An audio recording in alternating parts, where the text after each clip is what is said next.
안녕하세요.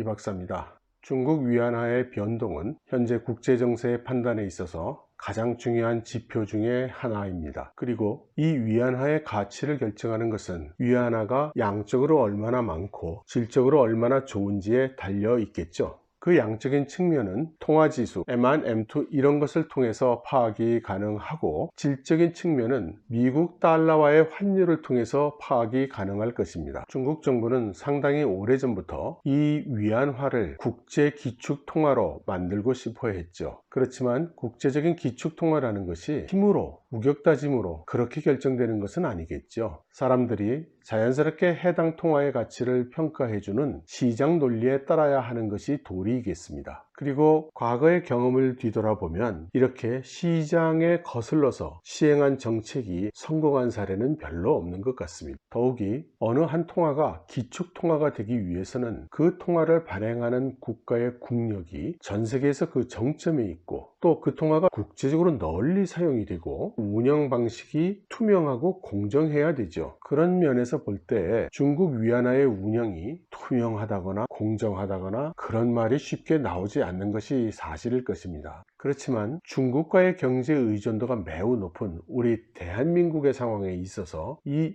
위안화는 절대 무시할 수 없는 국제통화이죠. 우리 한국이 중국과의 무역에 있어서 달러를 통한 결제만을 하다가 이제 중국 위안화와 한국 원화를 직접적으로 결제하는 그런 체계를 도입한 배경이기도 할 것입니다. 국제적인 기축통화인 달러의 가치는 어떻게 평가할까요? 금본위제를 벗어난 시점에 있어서는 대개 미국의 GDP에 비교해서 평가하는 것 같습니다. GDP는 해당 국가의 생산량을 나타내죠. 그래서 생산량이 증가하면 이 생산활동에 필요한 통화량이 같이 증가한다고 보죠. 그래서 GDP에 비해서 M2 증가가 상대적으로 많으면 해당 통화가 과거에 대비해서는 좀 줄어든 게 아니냐, 이렇게 평가를 하고, 만일에 통화량이 적으면 과거에 비해서 통화의 가치가 높지 않을까, 이렇게 생각을 한다고 할 수 있죠. 그래서 미국과 중국의 M2와 GDP를 사용한 지표를 한번 살펴보았습니다. 미국의 경우는 작년 M2가 15.43 트릴리언, 그리고 GDP는 21.43 트릴리언, 그래서 GDP 대비한 M2가 72% 정도 됩니다. 반면에 중국은 이 비율이 200%나 되죠. 한 가지 문제는 미국과 중국의 경제적 상황과 경제 시스템이 다르기 때문에 직접적인 비교는 어쩌면 불가능할 수도 있다는 것입니다. 그런데 과거 시점하고 비교를 해보면 2005년도에는 이 비율이 미국은 약 90%, 중국은 약 150%였습니다. 그러면 미국 달러화의 가치는 2005년 대비해서 증가했어야 맞고요, 중국의 위안화는 2005년도 대비해서 절하됐어야 맞습니다. 그러면 미 달러와 중국의 위안화의 환율의 변화를 보면 2005년도 대비해서 2019년도의 위안화는 상당히 절하되어 있어야 맞겠죠. 그렇지만 실제 환율 변화를 보면 2005년도에는 위안화의 환율이 8.79였습니다. 그것이 2019년에는 6.89, 7 정도에 오죠. 그러니 오히려 상당히 절상이 된 것입니다. 말하자면 경제 논리와는 상충하는 결과가 나왔다고 할 수 있습니다. 이러니까 중국의 위안화의 움직임은 전혀 시장 논리와는 맞지 않는다, 이렇게 주장하는 사람들이 많이 나오는 것이죠. 많은 사람들이 그렇기 때문에 중국의 위안화는 중국 정부에 의해서 조작 내지는 통제되고 있다, 심지어 전문가들은 만일 오로지 시장에 맡겨둔다면 위안화의 달러에 대한 적정 환율은 현재의 7.09가 아니라 65 정도가 되어야 될 것이라고 하는 사람도 있습니다. 사실 2008년의 리만 사태 이후로 중국의 인민은행과 중국 정부는 줄곧 통화를 공급해 왔습니다. 통화 완화라는 이름을 붙이기도 하고 유동성 공급을 강화한다는 이름을 붙이기도 했지만, 어쨌든 중국 경제 체제 안에 통화량을 계속 증대해 온 것이죠. 이런 추세는 이번 질병 사태를 맞이해서 더욱 강화가 됐습니다. 지난 4월 10일 인민은행이 발표한 금년 1사분기의 M2는 전년 동기 대비해서 10% 이상 증가를 했습니다. 인민은행은 지속적으로 지준율을 내려감으로써 통화 공급량을 계속 확대를 하고 있죠. 그렇지만 과거와는 달리 GDP의 증가는 점점 더 이 M2의 증가를 따라가지 못하고 있습니다. 이 그래프를 보시면 아주 명확히 드러나죠.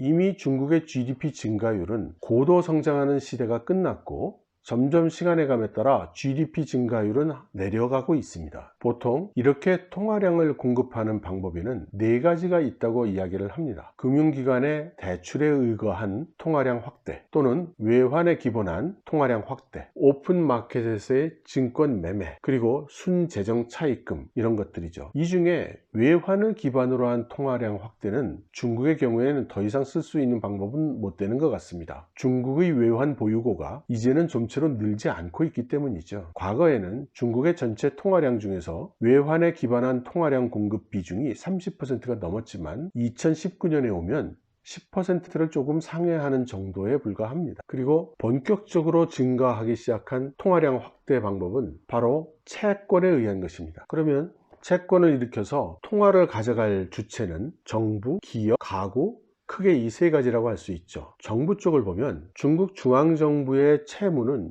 이미 2조 달러 수준에 다다랐습니다. 지방정부는 더 심하죠. 더 큰 문제는 지방정부는 공개된 것 외에 편법으로 분산된 채무가 상당히 많다고 알려져 있는 것입니다. 이 모든 채무를 합하면 천문학적인 규모일 거라고 하는데 정확한 규모를 아무도 파악하지 못하고 있다는 것이 큰 문제죠. S&P 글로벌의 분석에 따르면 중국 지방정부의 채무 중에서 금년, 내년 2년 동안 이제 기한이 도래하는, 그래서 상환해야 하는 채무의 규모가 물경 3조 8천억 위안 정도가 된다고 합니다. 과거 발행했던 채권들이 이제 상환할 때가 돌아오고 있는 것이죠. 금년 내년 보고 있노라면 중국이 어떻게 이 방대한 채무를 결제해 나가는지 확인해 볼 수 있을 것 같습니다. 더 큰 문제는 이렇게 방대한 채무를 지고 있는 상황에서도 이번 질병이 경제에 준 충격을 극복하기 위해서 중국 지방정부들이 사회간접 자본 투자에 또 나설 수밖에 없고, 그러기 위해서는 또 채권을 발행할 수밖에 없다는 것입니다. 결국 금년 1, 4분기에도 급격히 증가하고 있죠. 저 개인적인 생각입니다만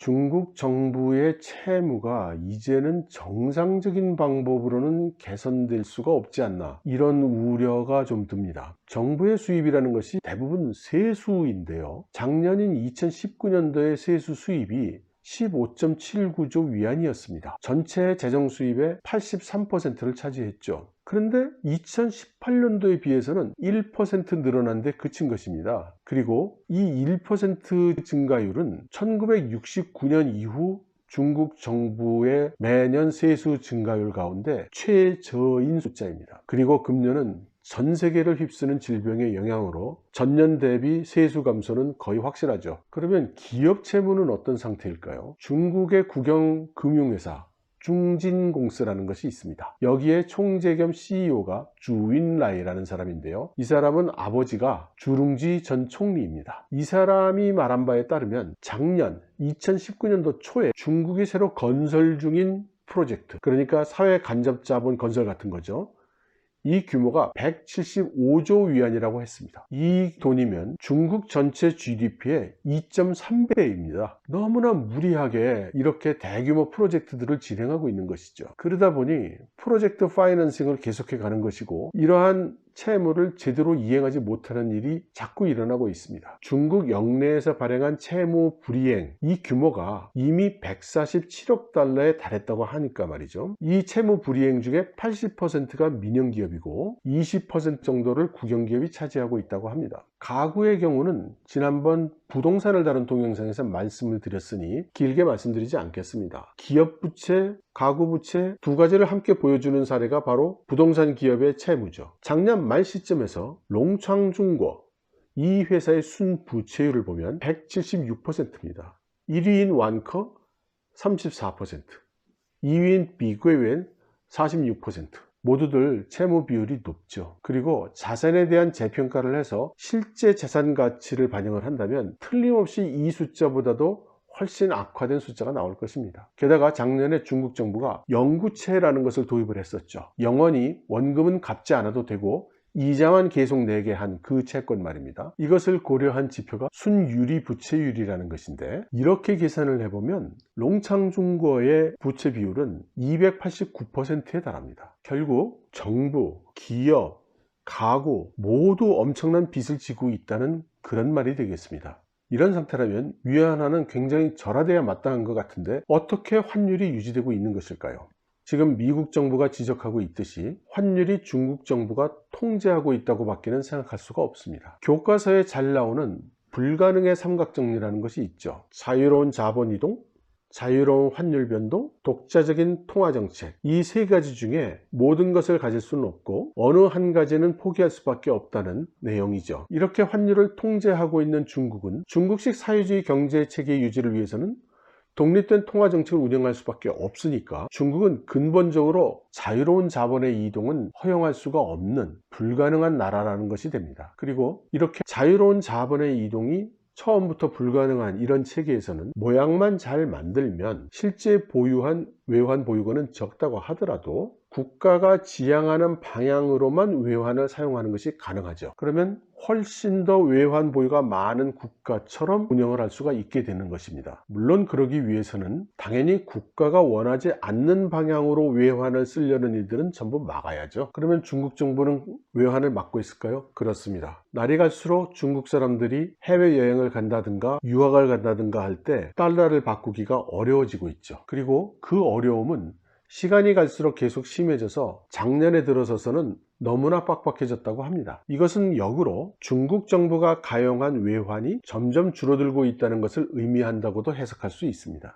현재 중국은 개인 한 사람당 1년에 최대 바꿀 수 있는 외환이 5만 달러입니다. 그런데 실제 은행에 가서 달러를 교환하려고 해보면 이렇게 5만 달러까지 교환 안 해줍니다. 이런 이유 저런 이유로 상당히 소액밖에는 달러로 교환해 주질 않아요. 여러 가지 이유를 대고 있습니다. 그 중에 한 이유는 나쁜 사람들이 불법적으로 다른 사람의 명의를 빌려서 달러를 교환하는 일이 많다, 이런 것도 들고 있다고 합니다. 중국에서는 마이반자라는 말이 있는데요, 개미가 이사를 간다는 말입니다. 그러니까 개미 한 마리 한 마리가 운반하는 양은 조금이지만 개미 전체 군락을 모아보면 상당히 양이 나오는 거죠.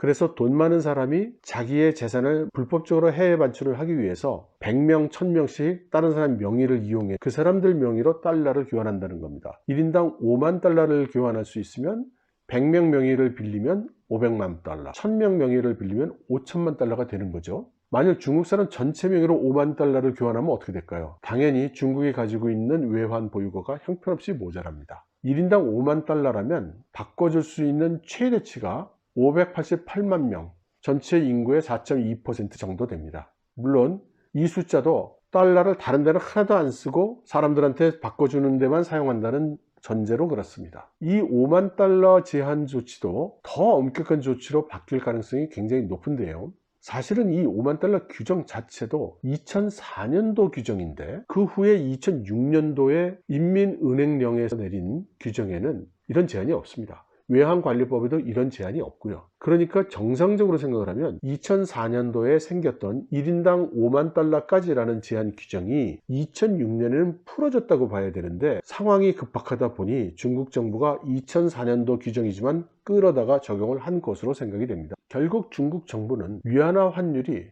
폐기제가 아니지만 일종의 폐기제처럼 운영을 하고 있다고 보아야 되죠. 환율에 적극적으로 개입을 해서 정부가 통제를 하고 있다고 봐야 합니다. 그리고 이것이 바로 트럼프 행정부가 미중 무역 전쟁에서 중국을 공격하고 있는 사항 중에 하나죠. 그때 시점에서는 대부분의 미디어들의 분석은 미국이 관세를 부과하고 나면 거기에 대응해서 중국의 환율을 절하함으로써 미국의 관세 조치를 무력화하는 것을 막기 위해서, 그래서 환율 개입을 하지 말라는 그런 요구를 한다, 이렇게 해석하는 일이 많았습니다. 사실 약간 무리가 있었죠. 왜냐하면 당시에 환율을 시장에 맡기면 당장 대폭 절하될 것이었으니까요. 트럼프 행정부는 당시에 위안화를 절하하지 말라, 유지시키라는 요구였으니까 외환 시장을 시장에 맡기라는 그런 요구는 아니었던 거죠. 조금 더 깊게 생각을 해보면 트럼프 행정부 문우신 재무부 장관의 요구는 단지 당시의 무역전쟁에 대비해서 위안화 절하를 하지 말라는 것이 아니라 중국의 외환 통제라는 이 체계 자체를 철폐하라는 것이었을 것으로 생각이 됩니다. 그러면 앞서의 불가능의 삼각정리를 기반으로 생각을 해보면 이것은 다음 단계로서 자본의 자유 이동을 허용하든지 아니면 독립적 통화 정책을 포기하라는 것이 됩니다. 즉 달러 경제에 편입이 되든지 아니면 자유로운 자본의 이동을 허용하라는 말이 되죠. 그렇지만 중국의 입장에서 생각해 볼 때 중국이 달러 경제에 편입이 되면 중국의 경제는 앞으로 늘 미국의 정책 결정에 종속되는 결과가 옵니다. 필요하다면 미국에 한번 대항해야 할 수도 있는 중국이 이것을 받아들일 리가 없죠. 그렇다고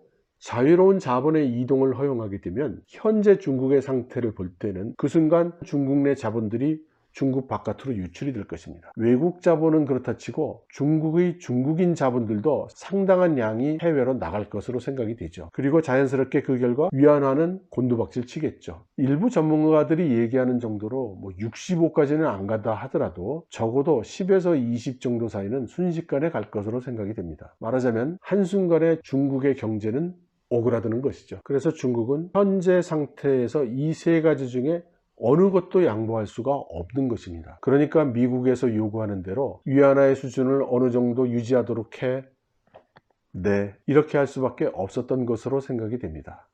단지 이렇게 위안화의 환율을 유지하기 위해서는 중국 정부가 시장에 계속 개입을 해야 됩니다. 위안화의 시장 가치는 지금 현재보다 낮은 것이니까 지속적으로 달러를 지불해서 위안화를 사 모아야 되죠. 그 결과 중국은 가지고 있는 외환 보유고가 점점 나가게 될 것입니다. 하지만 지금까지도 해왔던 일이고 또 자유로운 자본 이동은 일시간에 문제가 폭발하는 데 비해서 이렇게 환율에 개입을 하는 것은 어느 정도 통제 가능하고 상당한 시간을 벌어줄 수 있는 것이죠. 여기에 대해서 트럼프 행정부는 다시 이번 질병의 책임을 물어서 막대한 액수의 배상을 하라고 하고 있지 않습니까? 저는 중국이 코너에 몰릴 대로 몰리게 돼서 이제 정말 대응 수단이 없구나 이런 생각이 들게 되면 어떤 일이 발생할지 걱정이 좀 됩니다. 이미 타이완 해협에서 미국과 중국의 군사 자원들이 왔다 갔다 한 것이 금년에만 10차례가 넘습니다. 군사적인 배경이 매우 올라가고 있는 배경에는 이런 상황이 있다고 생각할 수 있다는 것이죠. 거꾸로 생각해보면 미국이 단박에 중국을 공격하는 것이 아니라 마지막 군사적 수단 직전까지 이렇게 밀어붙이고 있는 것으로도 보여집니다. 저의 이런 추측이 사실일지 아닐지 모르겠습니다만 문우신 재무부 장관이 그 아수라장 같은 금융시장, 그 중에서도 중국의 수많은 지도층 인사들의 많은 깨끗하지 않은 프로젝트들을 해온 사람이라고 생각한다면 무력을 사용하지 않았을 뿐이지 정말 비정할 정도로까지 중국을 압박할 수 있는 수단을 충분히 설계할 수 있다고 봅니다. 그리고 이러한 미국의 대중 압박이 점점 더 수위가 올라가고 있고 그 마지막 장면이 다가오고 있는 것으로 여겨지는 것입니다. 아마 중국 입장에서는 이번 미국 대선의 결과에 따라서 혹시 숨통을 틔울 수도 있다, 이런 희망 정도를 가지고 있을 것도 같습니다. 아무튼 날이 갈수록 어려워지고 있는 중국의 상황, 과연 어떻게 경제를 운영하고 어떤 타개책을 내놓을지 우리는 이달에 있을 양회에서 조금 들여다볼 수 있을 것입니다. 여러분 함께 기다리시죠. 들어주셔서 감사합니다.